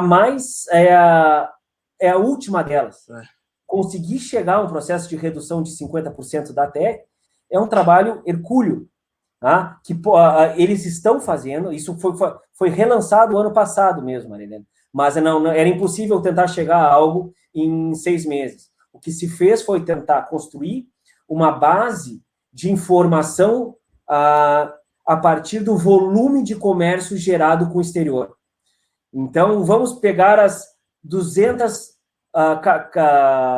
produtos dentro das 200 NCMs mais vendidas e vamos ver se dentro dessas a gente tem impostos para diminuir. A outra coisa que eles estão tentando fazer, que é um trabalho nacional, é pensar que a tarifa externa comum é o teto, certo? Eles concordam e acordam que é 12% o imposto sobre pneus de carros, mas o Brasil está aplicando 10%, a Argentina está aplicando 10%, Paraguai está aplicando 9%. Então, na verdade, o 12 é fictício. Sim. Então, isso já foi constatado nesses primeiros 6 meses, que, na verdade, esse valor que a gente tem não é o valor real que está sendo aplicado em aduana. Então, mas conseguir transparentar para as tarifas que são aplicadas de fato é um trabalho que tem que normalizar 4 aduanas, 4 sistemas de Receita Federal contra uma nomenclatura comum do Mercosul, que é um trabalho de formiguinha, de muito tempo de cadeira, na Secretaria do Mercosul, tá? Depois a gente entrar no exemplo, tinha 2 pessoas para fazer isso. Tá? Fora, dentro de cada país, eram 3 pessoas. Ou seja, faz a soma, são 12 mais 2 funcionários da Secretaria, são 14 pessoas que se dedicavam a revisar a tarifa externa comum. Então, isso é um pouco o desafio. Então, depois disso, tem uma série de consequências comerciais, econômicas, se consegue fazer isso, é enorme. Políticas, acho que não, porque depois isso só vai sair se houver um consenso político, entende? O consenso político vai ser a consequência política, vai ser a geradora da redução da tarifa externa comum. Não vai ser uma consequência pior do que for. A gente está quase, o professor está quase, né, matando o professor Marcos aqui de cansaço, eu acho, né, mas vamos aí. Nada. As últimas perguntas aí. O Lucas, olha só, temos uma pergunta de casa aqui. O Estatuto da Cidadania, que está em construção no âmbito do Mercosul, em sua previsão sobre o direito à saúde, poderia ser aplicável às pandemias? Uma pergunta, não sei, uma pessoa chamada Marcela Fonseca. Então, vamos lá. O que é a Estatuto da Cidadania, aquilo que eu mencionei de forma muito geral, que é algo que está sendo construído. Teve participação bastante importante. Como secretaria, a gente esteve trabalhando nesse processo, apoiando os órgãos decisórios a tentar construir esse projeto de estatuto. Ele, na verdade, foi um dos caras que escreveu o Estatuto da Cidadania do Mercosul. Não, ele não existe. Ele ainda não existe. Ano que vem, está previsto para o ano que vem, ele é um processo... Não, na verdade, ele é um processo de construção de muitos anos. Ele é um objetivo de criar um tratado de direitos fundamentais da cidadania Mercosul. Algo que a gente soa pomposo, mas, na verdade, ele já existe. Só que está fragmentado em uma série de direitos que nós já temos que se aplicam a nós, estando no Brasil ou estando em qualquer um dos outros estados parte do Mercosul. Ou seja, os direitos fundamentais, nossos direitos civis, nossos direitos sociais e políticos ainda não foi avançado, mas andam conosco se a gente cruza a fronteira. A gente, como imigrante, dentro do Mercosul, não é mais uma categoria que tem direitos diferenciados. Então, isso é muito importante, esse trabalho de construção do Estatuto da Cidadania, justamente para cada vez assegurar mais volume de direitos fundamentais dentro de um processo de integração social. Brasileiros, nós enquanto vivemos lá no Mercosul, tínhamos a pleno gozo dos direitos fundamentais que são assegurados ao uruguaio, também a nós, que são assegurados ao brasileiro, também são oponíveis lá. Então, é um nível de avanço que foi conquistado com a geração do Estatuto, e o que falta para o Estatuto é, na verdade, um processo de busca, que está sendo feita uma pesquisa, norma a norma do Mercosul, para encontrar dentro desse acervo de 3.500 normas, direitos fundamentais aplicáveis à cidadania e recopilar isso em forma de tratado. Então, esse é o esforço que está sendo construído. O prazo é ano que vem, a pandemia com certeza vai dificultar esse trabalho. O foco hoje nas chancelarias e nos estados é outro, na secretaria deve estar sendo outro. Então, mas vamos ver como que a gente chega para o ano que vem. Mas o mais importante disso é que a gente tem direitos, mas na pergunta da Marcela, direito à saúde não está previsto. Não. O que é não está. Tem uma série, direito à cultura, direito à saúde, não estão previstos. Então, há direitos fundamentais de segunda geração, de terceira geração, a gente nem usa mais essa terminologia, mas não estão previstos hoje enquanto não. No Estatuto da Cidadania. Foi uma lista onde a gente consegue determinar direitos que já estavam previstos na cabeça dos negociadores que existiam. Então, agora vamos trabalhar para recopilar e no que não existia, avançar. Daria para chamar, mas informalmente, mas sem causar muito nomear, mas não muito alto para não causar, como Constituição do Mercosul ou não? O capítulo, o artigo 5º e 6º da Constituição do Mercosul. Direitos fundamentais, direitos sociais, sim. Ok. Eu acho que essa aqui do Lucas Coldbelli. Professor, boa noite. O senhor acredita que ao estruturar dentro da Agenda Social e Cidadã do Mercosul um projeto de sistema educacional integrado, sem preterir a base rapaz, eu me perdi aqui.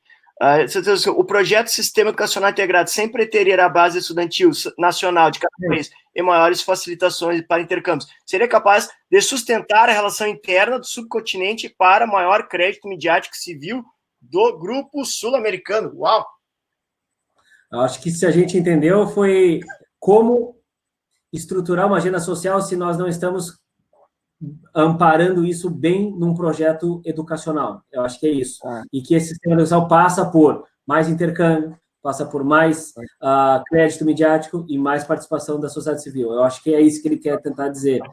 Na verdade, é exatamente isso. Se tu não... educação para a cidadania é um dos grandes vetores para associar o cidadão a seu Estado. A busca de pertencimento de bens públicos vem por aí, né? E isso, para o Mercosul, é um pilar enorme. Existe uma limitante importante, que é o idioma, que solucionar a questão do idioma é difícil em termos de regulação, que venha de top-down do Mercosul dizer que a partir de amanhã haja ensino bilíngue em todas as escolas públicas do Mercosul. É um tipo de legislação que jamais vai exercer algum tipo de efeito. Não tem docentes de língua portuguesa nos outros 3 países para todas as escolas e nem docentes de língua espanhola em todo o Brasil. Esse é o primeiro ponto. Segundo, começar um processo de formação cultural para justamente criar e superar a educação para a cidadania regional. É uma das discussões que se coloca muito dentro do Estatuto da Cidadania, que surge a partir de direitos existentes, difusão de direitos, e não na educação básica infantil. Que a gente consiga já começar a difusão a partir da existência de direitos, para depois alcançar dentro do plano institucional, midiático, que seja. Ou seja, é um trabalho de formiguinha conseguir construir esse espaço que não é exclusivamente político, longe disso, é um processo muito mais fragmentado. A União Europeia, quando sai do pós-guerra, a construção de cidadania regional não é uma iniciativa política, é uma iniciativa local. As pessoas que moravam em zonas de fronteira que diziam: o teu irmão é filho de alemão, teu pai é alemão, eu sou francesa. Não, franceses e alemães não são inimigos.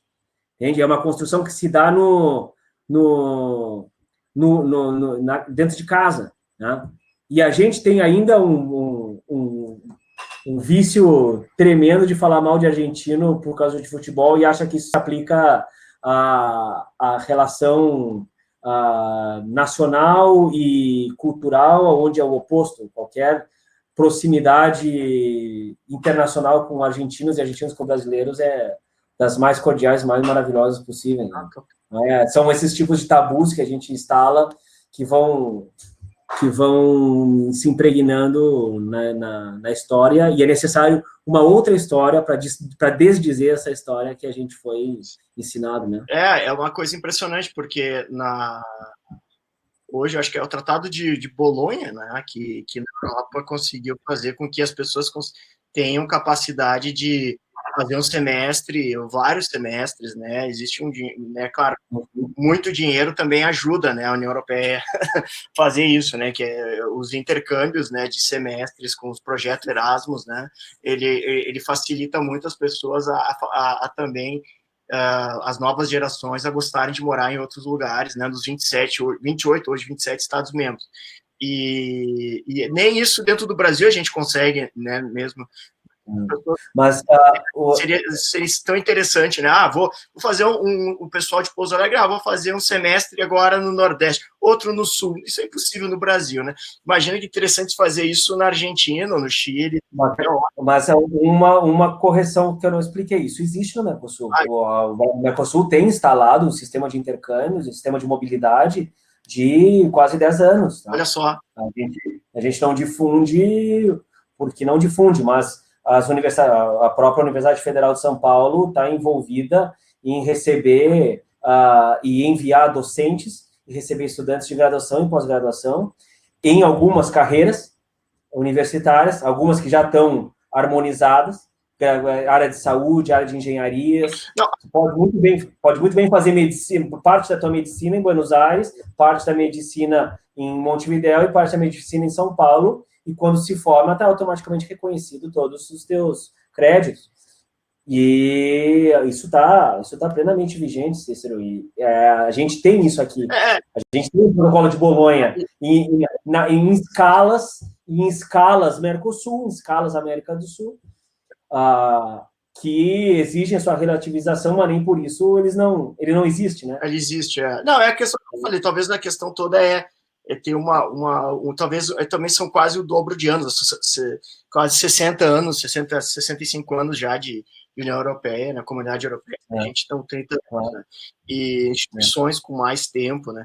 Não, sem dúvida, até a FDCM nós também temos, a gente teve alunos já que foram para a UBA e alunos da UBA que vieram para cá.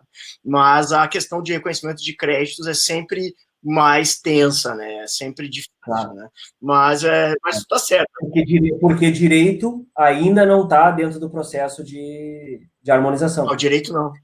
O direito não. O direito é uma das carreiras que não está dentro desse processo de reconhecimento automático de título. Então, por isso que o pessoal... O que existe é todo um trâmite mais facilitado para reconhecimento de créditos e de títulos. De títulos é quase automático. Tu não precisa passar por toda a revalidação agora. Tá? Então, isso são avanços que vão surgindo e que em cada tema desses é um universo em si mesmo. Né? Todo mundo está agradecendo muito aqui, muito mesmo. Eu que agradeço. Depois pode ler aqui, a Maria Helena agradeceu, a Bibiana agradeceu, o João Marcos, todo mundo que tu respondeu agradeceu muito, e a Joseli também. Vamos fazer a última pergunta, então, do Igor Toledo, também, que é meu orientando também, aluno do grupo, muito bom aluno. Vamos ver. Professor, no âmbito do Mercosul, as questões afetas as políticas de meio ambiente interferem na fixação das relações econômicas? A delimitação de um corpo mínimo de normas de proteção ambiental para que se fechem as parcerias? E existe uma mobilização dentro do bloco para que seus membros adiram a tratados internacionais como de ASCASU, até ratificado pelo Uruguai?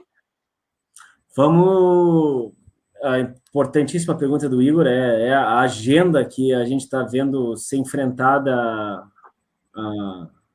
na região, e foi a agenda do passado e do presente e do futuro, que o Mercosul, lamentavelmente, não tem isso como uma agenda própria. Por algum tempo houve reunião de ministros do meio ambiente, mas se esvaziou. Há pouco trabalho feito em termos de harmonização de regras de meio ambiente. A norma sobre o aquífero Guarani, preservação do aquífero Guarani, essa é a grande contribuição do Mercosul e de negociações internas do Mercosul para o meio ambiente, que é o grande aquífero de água doce do planeta, que está preservado a partir de uma regra, um acordo do Mercosul para a preservação do aquífero do Guarani. Mas, da última ponto da tua pergunta, é mobilização para assinatura de tratados internacionais. Isso nunca fica nos termos escritos, o Mercosul não faz isso, cada um é soberano para as relações multilaterais. Há sempre remissão a tratados internacionais quando se negocia a legislação regional e nacional dentro do Mercosul, mas nunca é condicionado. O avanço ambiental no Mercosul está condicionado a assinar algum acordo internacional. Muitas vezes o Mercosul repete aquele acordo multilateral em escala regional para dizer que tem o seu próprio e está vigente para todos. Tá? Mas o Mercosul não trabalha essa dualidade regionalismo-multilateralismo como algo obrigatório.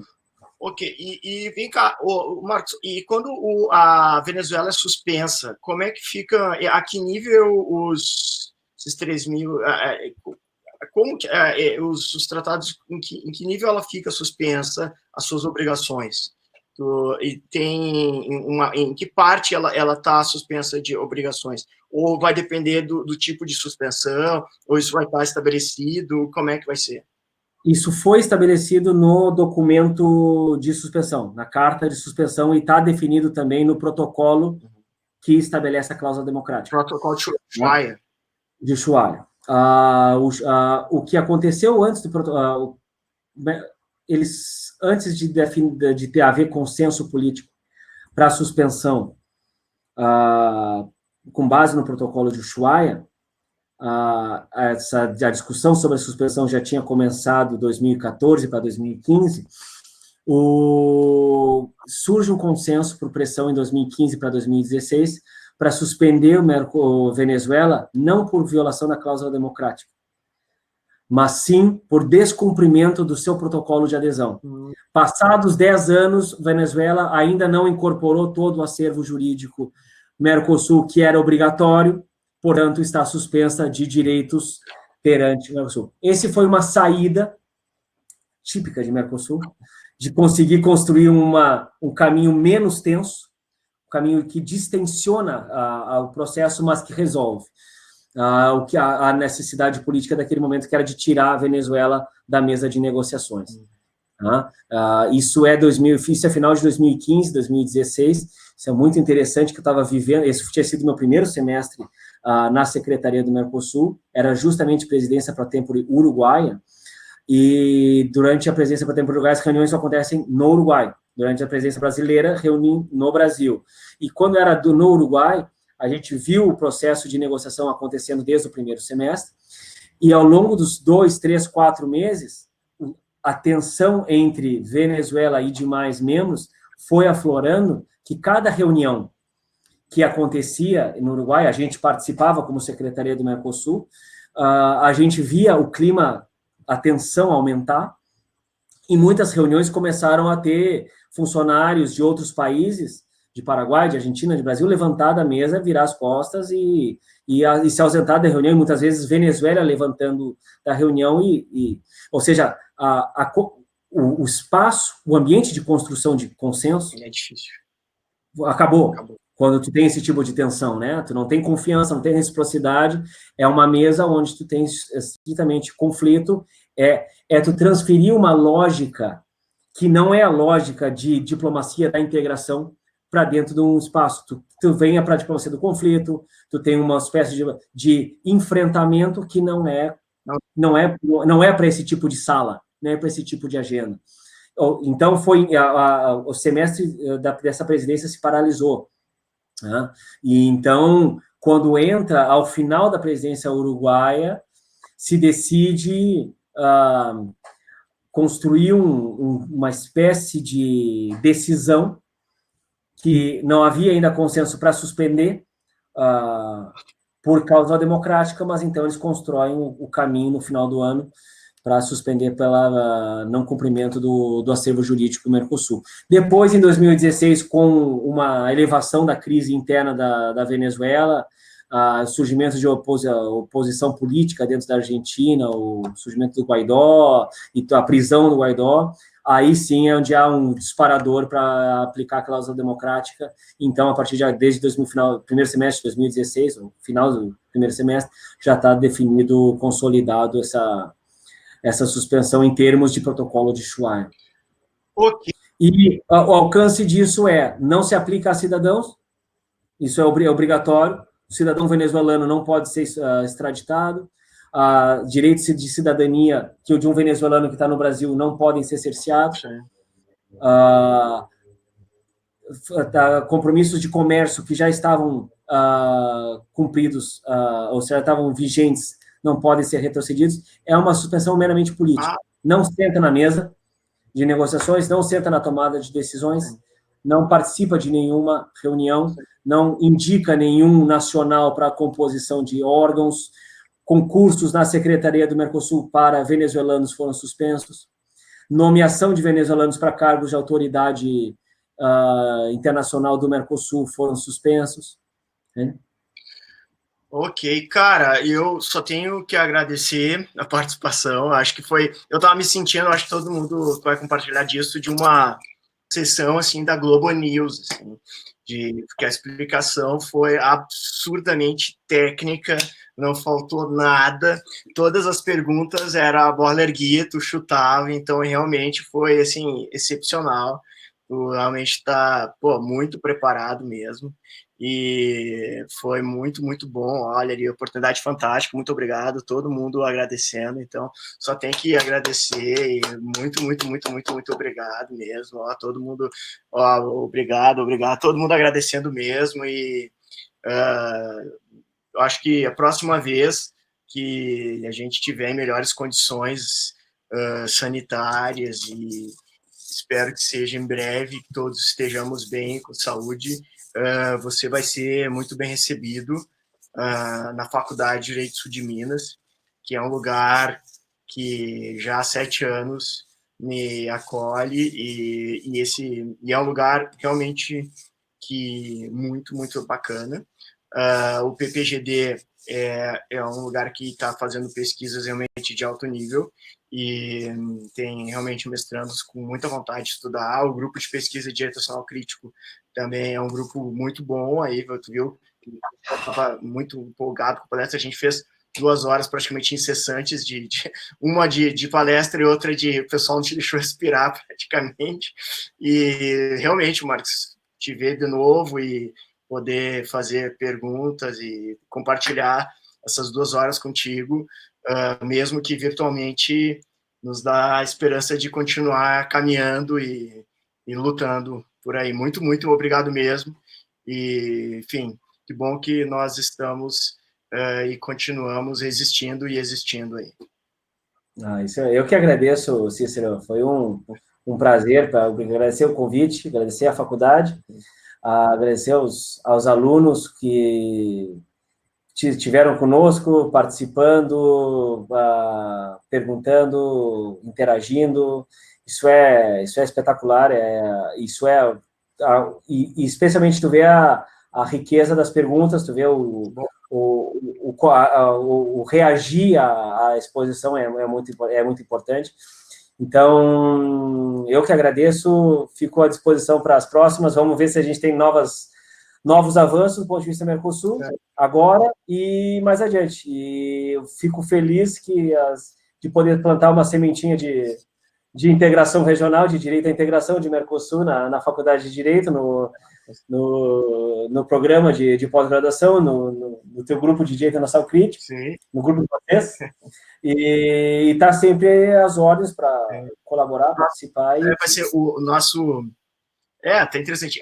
O sul de Minas é o lugar onde o maior produtor de café do mundo, né?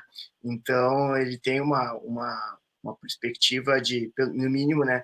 Mesmo que a gente esteja ilhado no que diz respeito a fronteiras, existe uma perspectiva, né, comercial e estratégica bem importante, assim, e é um ponto de passagem também, né, porque fica perto de São Paulo e fica, né, no centro do país e é um lugar bastante interessante. Vai ser muito bem acolhido quando for lá, certamente. Vai tomar café, comer pão de queijo e vai ser muito legal, tá bom? E poder continuar dissecando um pouco mais esse Frankenstein do Mercosul, que é o nosso grande abrigo regional para a cidadania Mercosul. Ano que vem vamos estar cumprindo 30 anos. Vai ser legal, né? Com certeza, ano que vem vamos fazer um evento dos 30 anos do Mercosul lá. Isso seria interessante. Já tá agendado, então. Maravilha. Obrigado, Cícero. Obrigado a todos. Foi um prazer. Obrigado a todos. Estamos sempre juntos aí. Que existiram. Até logo, pessoal. Muito obrigado. E até mais. Tchau, tchau. Valeu. Tchau. Obrigado. Vou fechar aqui. Valeu. Tchau. Tchau. Ok.